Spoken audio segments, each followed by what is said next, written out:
Welcome back to another episode of Fox Can Fix It, and here's one thing I couldn't fix.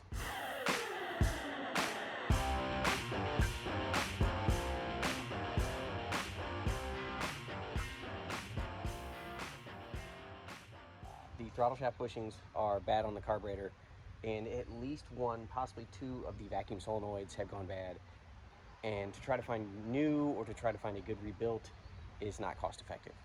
So to fix this, what we're going to do is we're going to remove it all, and we're going to replace it with a Weber kit. You can get a mechanical choke, you can get an electric choke. I went with electric choke because this already has an electric choke, so why wouldn't I just do that instead of drilling more holes? All right, well, I think I've talked myself into it, so if you want to see me strip all this off and put a Weber on, stick around. All right, so what we're taking off today is we're going to take off this entire carburetor, this vacuum emission setup, and this vacuum emission setup. So we should only be left with the brake booster, the vacuum advance, possibly EGR, and PCV. Take the carburetor off first. The upside to having messed with this a lot is I can take this carburetor off pretty quick now. So really all you need is 12mm 1/4" drive socket and ratchet, and one 12mm wrench, and some needle nose pliers, and this will come off. You cannot get to this front one with a socket. It's underneath this auxiliary valve bolt right here. There's three. This front right, I found it's easier, or easiest, to put the socket on itself first, and then kind of wiggle this 1/4" extension down through. Ta-da. Now it's just all down to vacuum hoses. I don't really care about where they go because they're all coming off. Alrighty, it's right there. The only thing left is cables. Throttle cables. Rotate the cable around to the end of that, and it'll come off. There we go. Then I don't need this adapter plate, but it's easier than getting a couple 12mm wrenches, so we'll take it off this way. And that's pretty much it. Carburetor off. Right there. Done. To get this off of here, and by this I mean this heat shield, which we won't need, you're gonna have to take this little air system-y thing off, which is 10mm, 1, 2, 3, 4. 10mm socket. It's easier to just retain it than make a plate, then I'll just retain it. You know exactly what I'm talking about. You have most of an idea, and you go, all right, let's do it. And then partway through, you start figuring out all the details. Some of them are important, some of the details are not. Are they still details if they're not important? I don't know.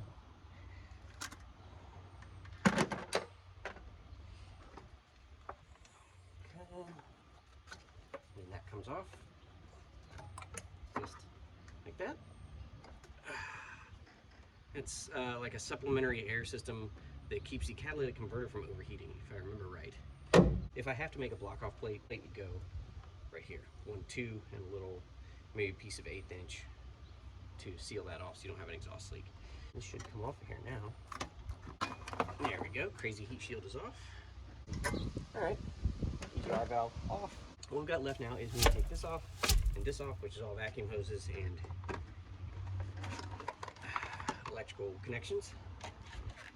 Here we go.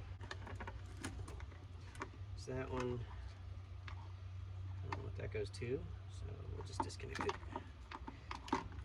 Don't need that. This last one that may or may not be on the screen. All right, there's one of the vacuum emissions boxes. If you need one that may or may not work very well, just DM me and I'll see what I can do. There we go. And we just got this one left. And probably for their day, these worked really well, but yeah, I don't like it. Now that I can't get parts for it, it doesn't really help at all. When it's broken, it's just broken, and I can't fix it because I have no parts availability on some of this emission stuff anymore.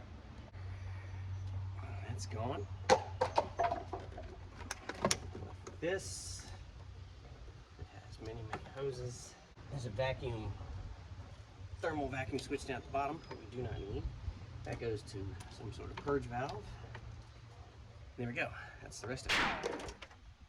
That's pretty much everything. So as you can see, there's a lot more room to work with all that stuff stripped out.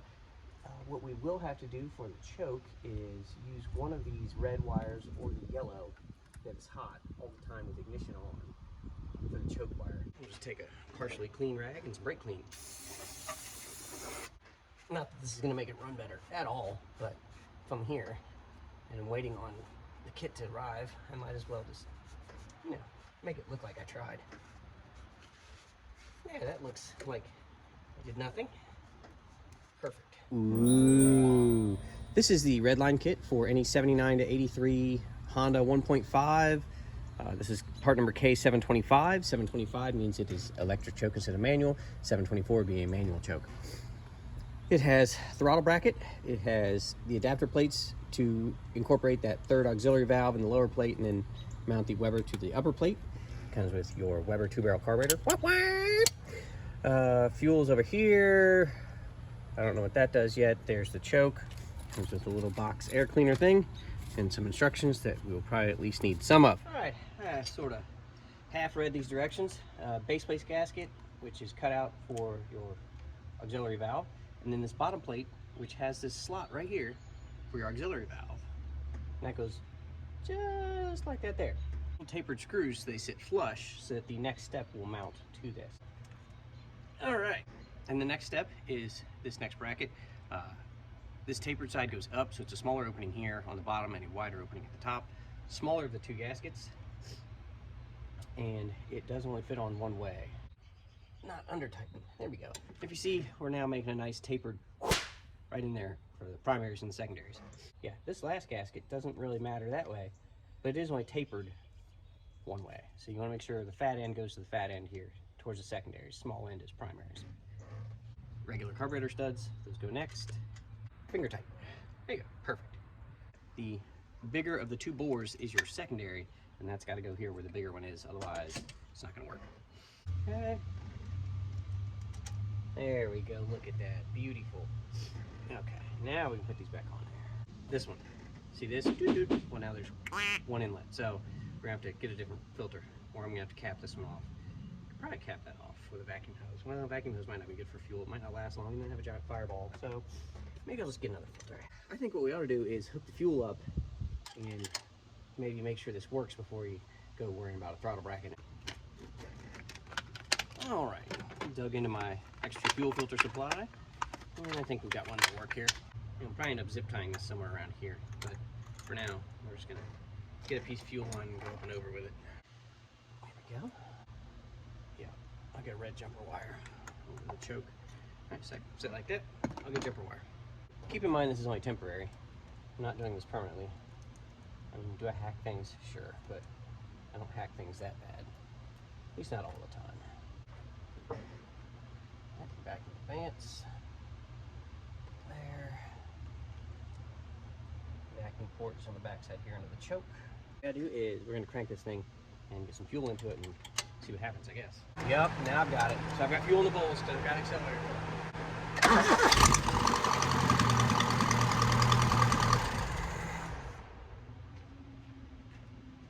There's a big exhaust leak from the EGR. I should probably put that back on there before we go any further. Okay, let's try this again without all the exhaust noise.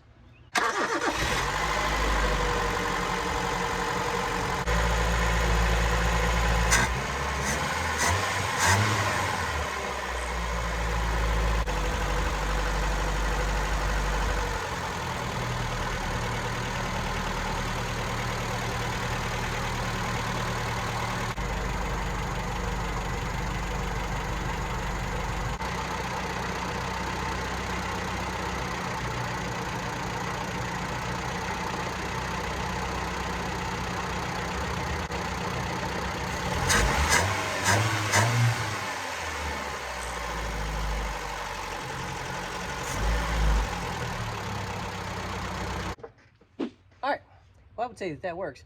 So now what we got to do is we got to hook this throttle cable up and put the air filter on, and we're done. This car, so I'm not even going to worry about hooking it up. See how that came off? All right. This is going to go under here. Of course, why would that go through there? Why would that play nice? It's just stupid. Come on now. There we go. Look at that. It's just like it was made to do it. All right, I am not 100% sure where the video cut out on this, but everything is on. I think I had it to the point of running before the video shut off. Air cleaner's on it. The only thing I'm gonna have to hook up is a breather hose here. Fuel line is run. It's not 100% routed yet. Charcoal canister purge stuff, I haven't hooked up. I don't know that I need that yet. We'll see. The only thing I really have to do now is I've got it at idle, but when I go wide open, it's only about 3/4. So there's still some fine tuning to be done here, but that's for another day. Right now, it's all back together. It starts and it runs. That's gonna do it for today. Old carburetor off, new Weber on. Honestly, the hardest part is that throttle cable, is trying to adjust that. I have to work on that. I might end up having to get a universal throttle cable. I don't know. So if you're gonna do one of these swaps from your stock 3-barrel Honda over to a Weber, it's pretty simple. You're taking off 90% of the stuff and you're only putting a carburetor and 3 hoses back on, really. So that's it. It's not too bad. If I had read the instructions, it would have taken half as long, but I didn't read the instructions because I wanted to figure it out. So, you know, you win some, you lose some. There we go. Weber conversion, 1982 Honda Civic. And hopefully it runs great. And we'll see you next time.